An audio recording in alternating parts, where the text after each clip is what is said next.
મિત્રો, અમુક ટાઈમ એવું થાય છે કે આપણે એકદમ લો મહેસૂસ કરીએ છીએ કે ઘરમાં મજા નથી આવતી, તો એવા ટાઈમે બની શકે કે તમારા ઘરમાં કોઈ નેગેટિવ ઉર્જા આવી રહી છે.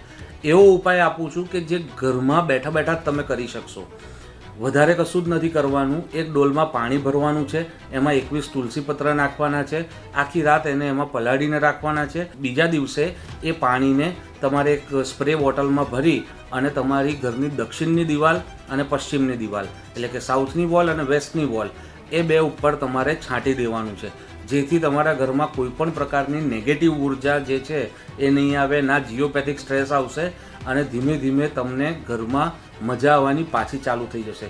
તો આ રીલ બધાને શેર કરો, તમારા ફ્રેન્ડ્સ, ફેમિલી, કારણ કે આમાં કંઈ ખર્ચો તો છે નહીં, બટ તમે કોઈકનું લાઈફ સુધારી શકો છો. ધન્યવાદ.